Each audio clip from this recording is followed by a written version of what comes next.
Assalamualaikum warahmatullahi wabarakatuh. Salam dan bahagia. Perkenalkan, nama saya Indah Saniati, NIM 2018015315 dari Prodi PGSD Padepokan 19.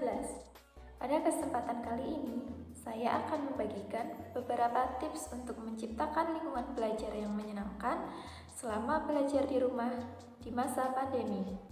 Sasaran pembuatan video kali ini adalah masyarakat, khususnya warga Dusun Prian, Trirenggo, Bantul. Pendidikan bagi manusia adalah kebutuhan mutlak yang harus dipenuhi sepanjang hayat. Menurut ajaran Taman Siswa, yaitu Tri Pusat Pendidikan, pendidikan berlangsung dalam 3 lingkungan. Yang pertama adalah lingkungan keluarga, yang kedua lingkungan sekolah, dan yang ketiga adalah lingkungan masyarakat. Di masa pandemi seperti ini, hampir semua aktivitas dilakukan di dalam rumah, seperti bekerja hingga belajar dari rumah. Tentu saja hal ini mengakibatkan para orang tua harus mendampingi anaknya ketika belajar di dalam rumah. Respon orang tua tentunya berbeda-beda. Ada yang biasa saja karena sudah biasa mendampingi anaknya dalam belajar di rumah.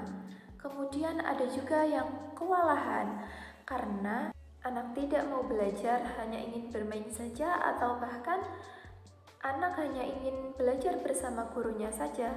Nah, hal ini menjadi kewajiban orang tua karena anak belajar dari rumah. Di sini orang tua harus bisa menciptakan suasana yang menyenangkan, lingkungan yang menyenangkan bagi sang anak untuk dapat belajar, sehingga menimbulkan motivasi dan semangat bagi anaknya untuk belajar.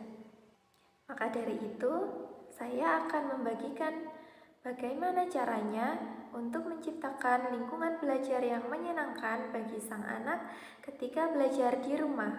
Menciptakan lingkungan belajar yang menyenangkan bisa dilakukan dengan cara menciptakan lingkungan yang positif dan lingkungan yang etis.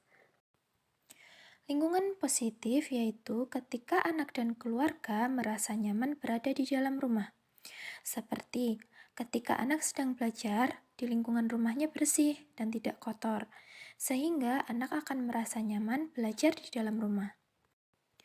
Lingkungan yang etis, yaitu ketika antar keluarga tidak saling menjatuhkan, saling berterima kasih, saling bekerja sama, dan saling menyemangati. Hal itu merupakan hal yang sangat penting untuk menciptakan suasana yang menyenangkan dan juga harmonis. Untuk menciptakan lingkungan yang positif dan etis, tentu saja harus mengetahui emosi sang anak. Apakah anak sedang bahagia, sedang sedih, ataukah marah? Tanyakan kondisi anak, berikan semangat, beri motivasi kepada anak agar anak merasa diperhatikan dan agar anak merasa disayang. Dengan begitu, anak akan tetap semangat untuk belajar di rumah. Jangan lupa ucapkan juga terima kasih kepada hal-hal kecil yang dilakukan oleh anak. Dengan begitu, anak akan merasa senang dan juga termotivasi dan semangat untuk melakukan setiap kegiatan. Nah, itu tadi adalah beberapa cara untuk menciptakan lingkungan yang menyenangkan bagi anak untuk belajar ketika di rumah. Karena sudah kewajiban bagi para orang tua untuk membimbing anaknya ketika belajar di dalam rumah selama masa pandemi. Jangan lupa untuk tetap menjaga kesehatan dan menerapkan 3M. Menjaga jarak, menggunakan masker dan mencuci tangan, dan tetap aman di dalam rumah. Sekian video yang dapat saya buat. Kurang lebihnya saya mohon maaf dan semoga bermanfaat. Terima kasih. Wassalamualaikum warahmatullahi wabarakatuh. Salam.